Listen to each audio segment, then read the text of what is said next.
I warned her this chamber kills people. She smiled, and asked if she could warm up at 5 times gravity. There are places in the galaxy that even the bravest warriors whisper about.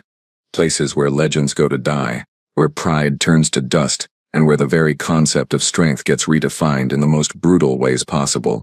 The Kalreth Empire's gravity chamber was one of those places, and I, Commander Vekris of the Third Fleet, had the absolute pleasure of watching it claim victim after victim for the better part of 20 cycles. Let me paint you a picture, because you need to understand just how insane this thing was. The chamber sat in the heart of Station Taraxis, a military outpost so yen from civilization that we joked the supply ships needed a map, a prayer, and a spare fuel cell just to find us. It was a perfect cube, 30 meters on each side, built from reinforced dursteel that could withstand a direct hit from a plasma cannon. The walls were scarred, dented, in some places stained with colors I preferred not to think about too hard. Inside that cube, gravity became a weapon. The Kalreth, my people, were not small. We stood 3 meters tall on average, with muscle density that made stone look soft. Our bones were laced with mineral compounds that could shrug off impacts that would shatter lesser species into paste. We were bred for war, trained for combat, and proud of our strength in ways that would make other species uncomfortable at diplomatic functions.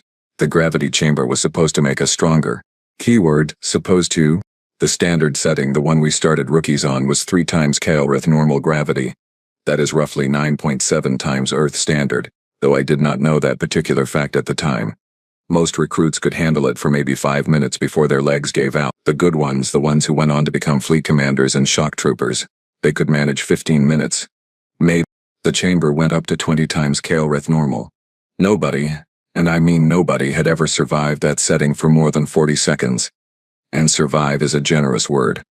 The record holder, a warrior named Thruk the Unbreakable, had lasted those 40 seconds before every bone in his legs shattered simultaneously. He spent 6 months in medical reconstruction. They still called him Unbreakable, but it was more of a sad joke than a title of honor after that. 12 warriors had died in that chamber over the decades. Died, hearts giving out, organs rupturing, spines compressing into something resembling crushed fruit. We kept using it because the Kalreth do not believe in backing down from challenges, even when those challenges are monumentally stupid. Pride is a hell of a drug. Every species in the Galactic Council knew about our chamber. The Vryn thought we were insane. The Pollux thought we were compensating for something. The Thex just shook their heads and made that clicking sound they do when they think you are being unnecessarily dramatic, but they all respected it in their own way.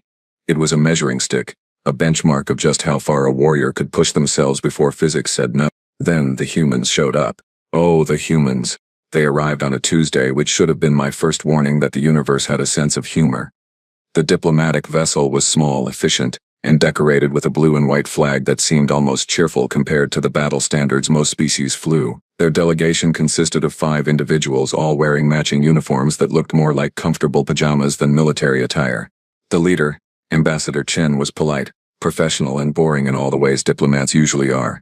His security chief, a man named Rodriguez, had the eyes of someone who had seen too much and slept too little. The science officer, Jackson, would not stop asking questions about our waste recycling systems, which was weird but harmless.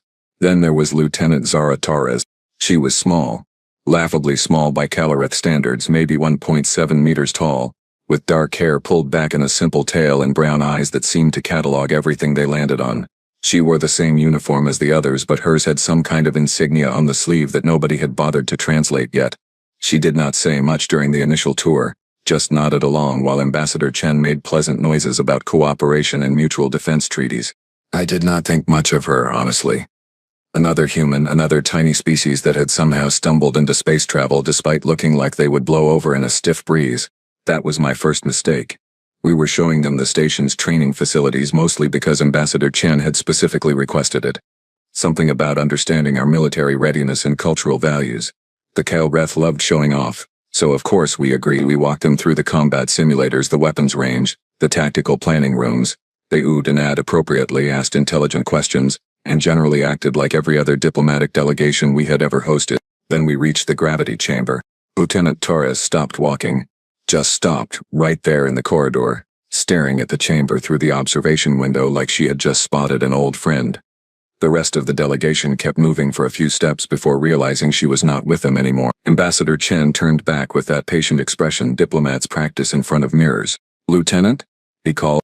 She did not answer immediately. Her eyes were locked on the chamber, tracking across the scarred walls, the gravity plating visible in the floor, the control panel that looked like it had been designed by someone who believed buttons should require actual effort to press.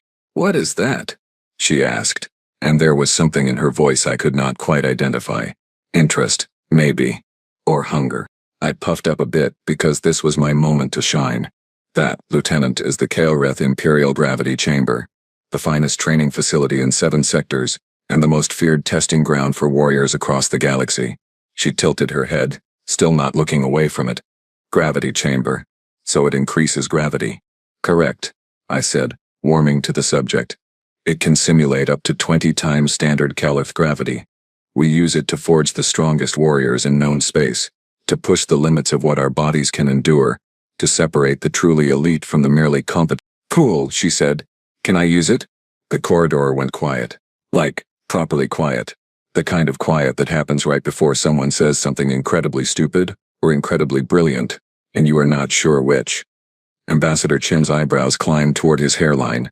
Rodriguez coughed into his fist. Jackson looked up from his datapad for the first time in 20 minutes. I laughed. I could not help it. The sound echoed off the metal walls, big and booming and maybe a little bit condescending. Lieutenant Torres, I appreciate your enthusiasm, but this is not a recreational facility. This is a military training device of extreme danger. Warriors die in this chamber. She finally looked at me, and her expression was so perfectly neutral it was almost insulting. I understand. Can I use...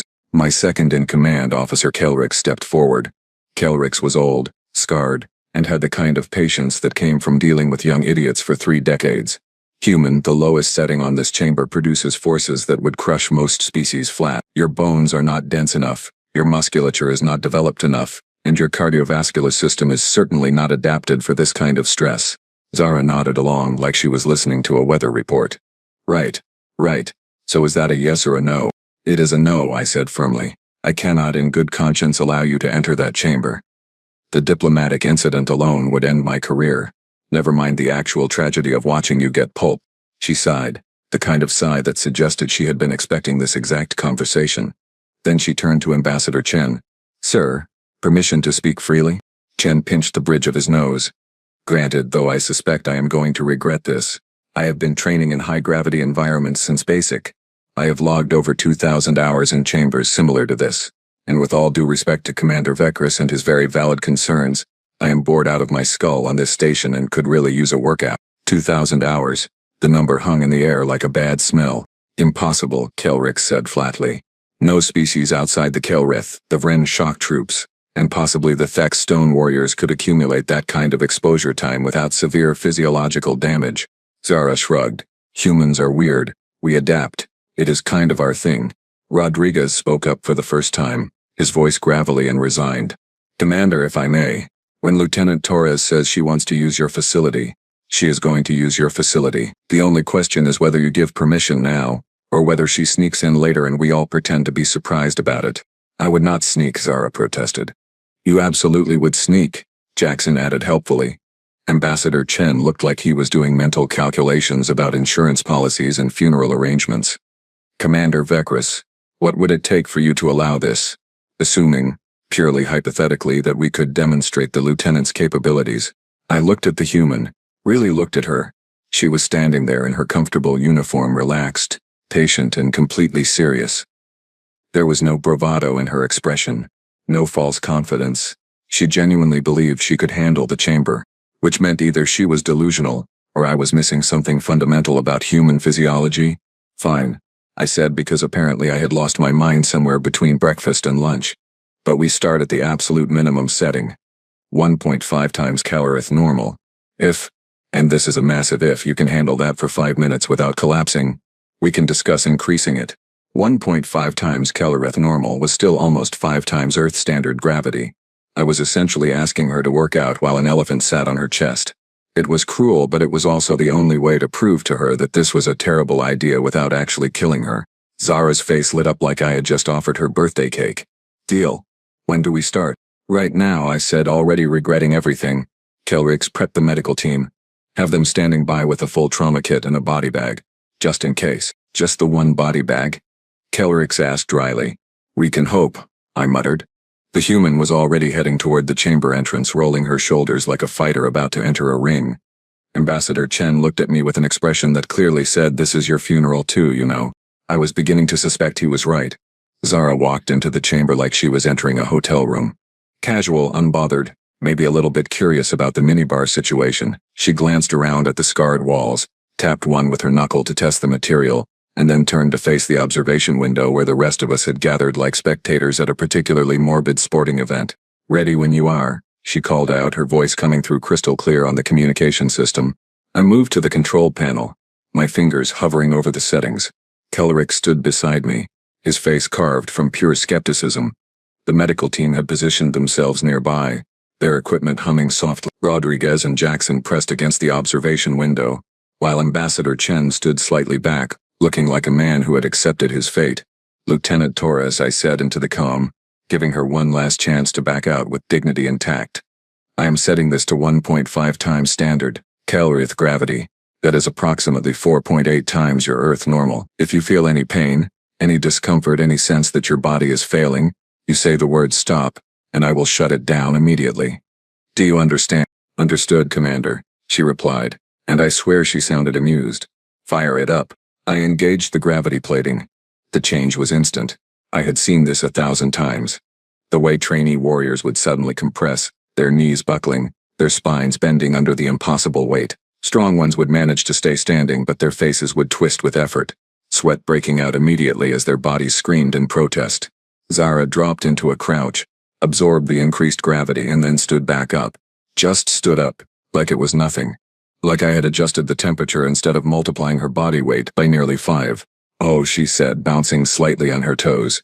"Oh, this is nice. This is like the gym back at Fort Bragg. Little lighter, actually." Cale Ricks made a sound that might have been a dying animal. "Lighter?" I repeated, certain I had misheard. "Lieutenant, you are currently experiencing forces that would incapacitate most species. Forces that require our best warriors to fight just to remain standing." She was stretching now. Actually stretching, reaching down to touch her toes, rolling her neck, doing these little twisting motions with her torso. "Yeah, I mean, it is a good warm-up level. You want me to just stand here, or can I actually work out?" I looked at Kellerix. He looked at me. Neither of us had any idea what to say. "You may do as you wish," I finally managed. "What happened next will haunt me until my dying day." Zara dropped to the floor and started doing push-ups. Fast ones. Her form was perfect, her breathing steady, and she was counting out loud in that cheerful way that suggested she was having a wonderful time. 1, 2, 3, 4, come on, body, let us go. 5, 6, 7, 8. Medical team, Kelrick said weakly. "Are you seeing this?" Our chief medic, a female Calireth named Vrenna, was staring at her scanner like it had personally insulted her family. "Her heart rate is elevated but stable, respiratory function is normal. Bone density is, wait, that cannot be right." "What cannot be right?" I demanded. "According to this, her bones are denser than ours. Significantly denser, and her muscle fiber composition is..." "This is impossible. She has 3 times the fast twitch muscle ratio of a Kael'reth warrior."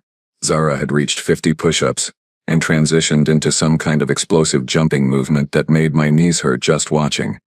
"Hey computer," she said between movements. "You have a name." The chamber's AI responded in its usual monotone. "I am designated Training Protocol 7 Omega. "That is a terrible name," Zara said, now doing lunges across the chamber floor. "I am going to call you Travis." "You cool with that, Travis?" "I do not have preferences regarding nomenclature." "Travis it is." "So Travis, buddy, can you bump this up a bit? I am barely feeling it." I nearly choked on my own tongue. "Lieutenant, you have been in there for 3 minutes. The protocol is to maintain this level for 5 minutes before any adjustment." She stopped mid-lunge and looked at the observation window. Her face was slightly flushed, but she was not even breathing hard. "Commander, respectfully, I am not breaking a sweat. If we are doing this, let us actually do this. Bump it to 3 times Calreth normal. 3 times. The level we started our rookies at. The level that made grown warriors weep." "Absolutely not," I said. "Come on," she whined, actually whined like a youngling denied dessert. "I flew 6 weeks in a cramped ship to get here. I have not had a proper workout in over a month. Please do not make me beg." Ambassador Chen's voice crackled over the comm. "Commander, if she says she can handle it, she can handle it. Humans are, as the lieutenant mentioned, weird. Against every instinct, every regulation, and every shred of common sense I possessed, I adjusted the gravity to 3 times Earth normal. Nearly 10 times Earth standard. Zara grinned. Then she started running. Not jogging. Not a controlled pace meant to survive. Actually running like she was late for a transport, her feet pounding against the floor in a steady rhythm. She completed a full lap of the chamber in under 30 seconds. Then another. Then another. "Oh, now we are talking," she shouted, genuine joy in her voice. "Travis, you beautiful machine, what is the maximum setting on this thing?" 20 times standard Caloreth gravity, Travis replied. "Perfect. Let us work up to that." Kelrix grabbed my arm. "Commander, we need to stop this. This is madness. Warriors die at those levels." I wanted to agree. Every part of my training said to shut it down, to preserve this strange human's life, to prevent the diplomatic nightmare of her death. But I could not look away. She was doing acrobatic movements now, flips and twists that should have been impossible under that much gravitational stress, and she was laughing. Actually laughing. "How are you doing this?" I asked, not really expecting an answer. Zara paused, hands on her hips, barely winded. "Humans evolved on a death world, Commander. We are persistent, we are stubborn, and we are really, really hard to kill. Also, I might have forgotten to mention that I hold 3 galactic records in zero-G combat, and I was the heavyweight division champion for the Sol System military games 2 years running." She had buried the lead somewhat. "Now," she continued, cracking her knuckles, "can we please stop wasting time and get to the actual workout? Bump it to 5 times and let me show you what a human can do." I looked at my crew, at the medical team with their useless scanners, at Kelrix, with his expression of existential horror, at the humans who were nodding like this was completely normal. Then I increased the gravity to 5 times Earth normal, and I watched a human redefine everything I thought I knew about strength. 5 times Earth normal gravity was not a training level. It was an execution method that we occasionally let warriors volunteer for. The record for surviving at this level was 4 minutes and 12 seconds, set by War Chief Malgrum the Titanborn, who had spent the next year in full-body reconstruction and retired immediately after. We had a plaque commemorating his attempt. It was labeled Heroic Stupidity, because the Kelreth believe in honest historical records. Zara lasted 4 minutes and 12 seconds just warming up.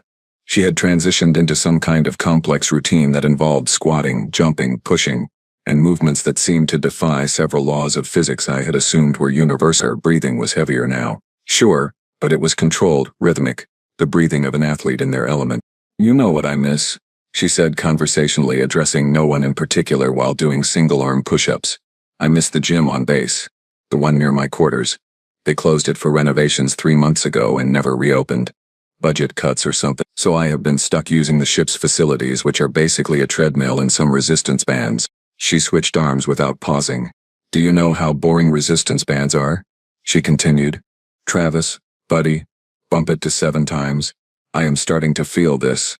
I did not bump it to 7 times.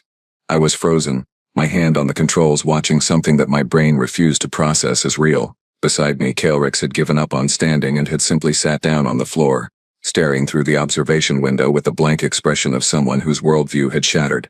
"Commander," Vrenna said, her voice tight, her cellular structure is actively adapting.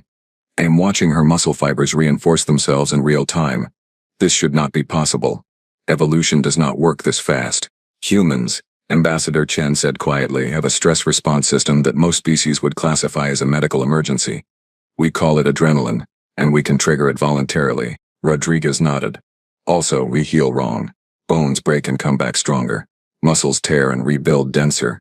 We are basically designed to get better at things that hurt us. That is horrifying, Kelrix whispered. That is humanity, Rodriguez replied. Word had spread through the station. I could see it happening on my peripheral displays.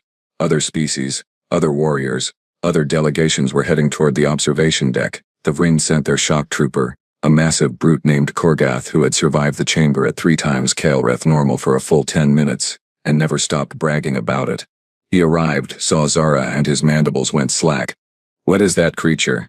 He demanded in his guttural language. That is a human, I said, because apparently that was my job now. Explaining the impossible. How long has it been in there? I checked the timer. 17 minutes. At 5 times standard. Korgath made a sound like grinding stones. Impossible. I call sabotage. The gravity plating is malfunctioning. Travis, Zara called out.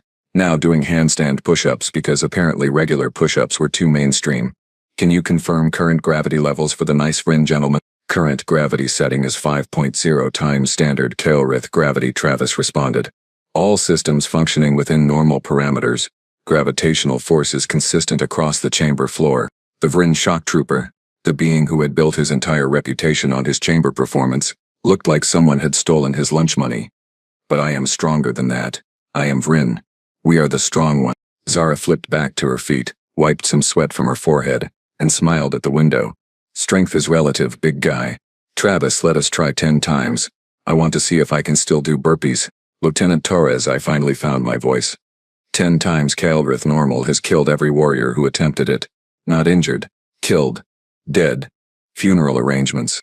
She tilted her head, considering. Okay, fair point. How about 8 times? Split the difference? I looked at Ambassador Chen, silently begging him to intervene, to stop this, to save me from watching a diplomatic guest become a pancake. He just shrugged. She knows her limits, Commander. I increased it to 8 times. Zara dropped immediately, her knees hitting the floor hard enough that I heard the impact through the comm system. For one glorious moment, I thought sanity had prevailed, that physics had finally won, that the universe still made sense. Then she pushed herself back up, grunting with effort but still moving. Still functional. Okay, she breathed. Okay, now this is a workout. This is what I am talking about. Our science team had arrived. 5 researchers representing 4 different species, all carrying scanning equipment that was probably worth more than my annual salary. They deployed their instruments, checked readings, rechecked readings, and then started arguing with each other in 3 different languages. The polyxenobiologist was clicking so fast it sounded like applause. The Thex physicist had entered what I recognized as a meditative state of denial. The human scientist, Dr. Palmer, was laughing so hard she had tears streaming down her face. What is funny about this? I demanded. Dr. Palmer wiped her eyes. Commander, do you know what Earth's gravity is? No. 1 Earth gravity is approximately 0.32 times Kelrith normal. Meaning right now Zara is working out under roughly 25 times her home planet's gravity. She let that sink in. And she is complaining that her gym got closed. Zara had started doing jumping jacks. Jumping jacks. At 8 times Kelrith normal. Each impact when she landed made the chamber floor vibrate. Commander, Kelrick said, his voice distant and hollow. I think we need to reconsider our warrior training program. Korgath, the Vryn had left, just turned around and walked away without another word. I could not blame him. His entire identity had been built on being strong, and a human half his size was casually demolishing every metric he had used to measure himself. Zara completed her set, then looked up at the observation window. Hey, Commander. What is the record for continuous time in here? Hey, Commander. What is the record for continuous time in here? Just curious. 42 minutes, I said automatically. Set by Champion Rex at 2.5 times standard. She checked something on her wrist. A small device I had not noticed before. Cool. I have been in here for 28 minutes. Think I can grab some water. My bottle is out here. Then we can keep going. Keep going. She wanted to keep going. I lowered the gravity to 0, and she bounced out of the chamber like she had just finished a pleasant stroll, grabbed her water container, drank deeply, and stretched her arms over her head. This is a great facility, Commander, she said brightly. Thanks for letting me use it. Same time tomorrow. Tomorrow. She wanted to come back tomorrow. I did what any rational commander would do in that situation. I agreed, excused myself, went to my office, and spent the next hour staring at the wall while questioning every life choice that had led me to this moment. 3 weeks later, the gravity chamber had become the human recreation center, and I had developed a stress twitch in my left eye. Zara showed up every morning at 0600 hours without fail like some kind of exercise-obsessed machine. She would nod politely to whoever was on duty, enter the chamber, and proceed to spend 90 minutes doing things that violated everything we knew about biology, physics, and common sense. She had worked her way up to 12 times Kelrith normal. 12 times. She could maintain that for a full hour. After week 2, she started bringing a datapad into the chamber so she could read reports while doing squats. She was multitasking her workout at gravity levels that had previously been considered weapon, but it got worse. The other humans started asking to use it too. Rodriguez, the security chief with the tired eyes, showed up on day 4. He requested a modest 6 times Kelrith normal for what he called his morning cardio. Morning cardio. He ran laps, did some pull-ups on the exposed support beams, and left after 40 minutes looking refreshed. Dr. Palmer, the scientist who had laughed at us, used it for yoga. Yoga? At 4 times Kael'rith normal. She bent herself into shapes that made my spine hurt just watching, all while humming something she called classic rock. Jackson, the one obsessed with waste recycling, treated it like a casual gym visit. He would set it to 5 times, do a quick 30-minute circuit, and leave while discussing filtration systems with our engineering staff. Even Ambassador Chen, the boring diplomat, requested access. He spent an hour at 3 times Kael'rith normal doing slow, controlled movements he called Tai Chi, looking more peaceful than anyone had a right to be while under crushing gravitational force. The Kael'rith warriors stopped using the chamber entirely. It was not an official decision.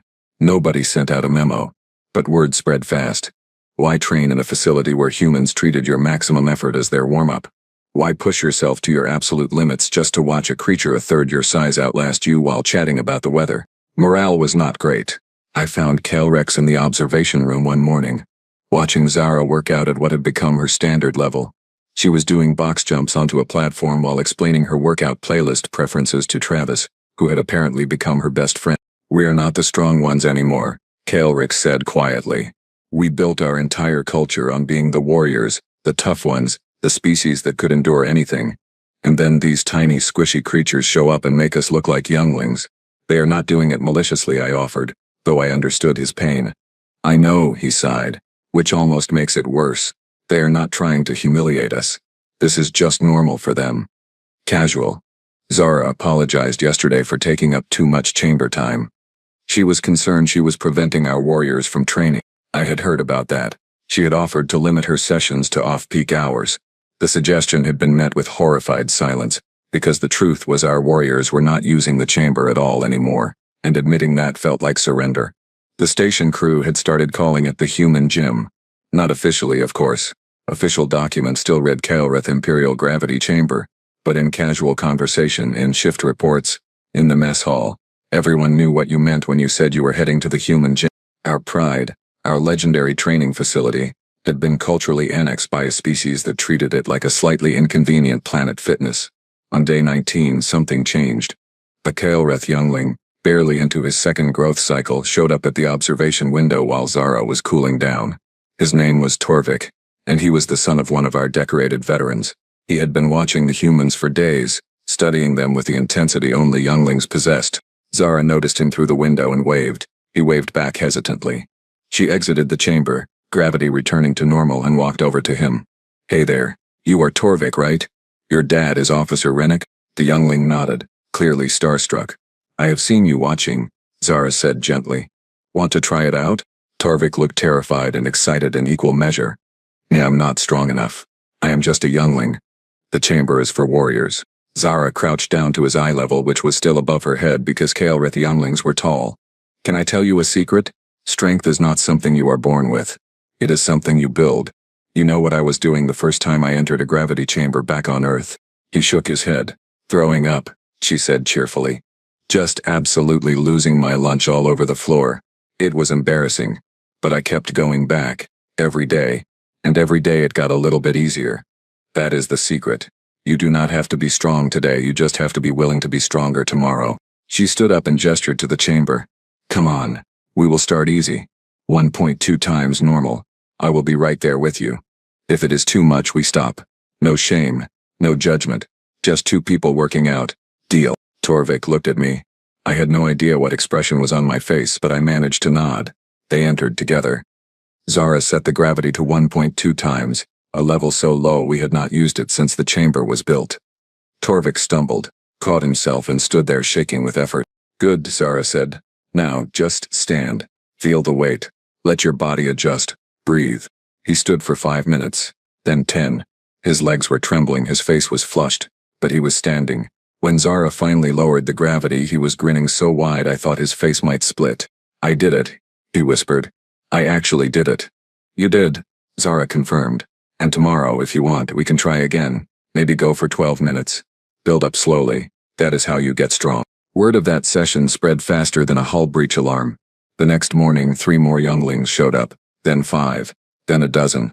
Zara started running beginner sessions, teaching proper form, explaining breathing techniques, encouraging them when they struggled and celebrating when they succeeded. The warriors started returning too, not to compete with the humans, that was pointless, but to train alongside them, to learn from them, to understand that strength was not a destination but a journey. The chamber became something different, not a place of pride or ego, but a place of growth. The humans had not conquered it. They had transformed it into what it should have been all along. I stood in the observation room 1 month after Zara's first session, watching her spot for Kelrix while he attempted 5 times Kelrith. Normal for the first time in his career. He was struggling, sweating, and absolutely determined. Zara was cheering him on like he was her own brother. Humans, Ambassador Chen said, appearing beside me with his usual quiet timing. We have a saying back on Earth. It is not about being the best. It is about being better than you were yesterday. Your species is terrifying, I said, but there was no heat in it, just honest observation. He smiled. We prefer persistent. We are just very, very good at not giving up. Zara had gotten Kelrix through his session. He was laying on the floor gasping and laughing. Actually laughing. I had not seen him laugh in years. Humans had not just survived our chamber. They had taken our symbol of brutal strength and turned it into a symbol of hope, growth, and community. They had redefined what it meant to be strong, not by overpowering us, but by including us. And somehow that was more impressive than anything else they had done. My eye stopped twitching. The human gem was open for business, and the galaxy was better for it.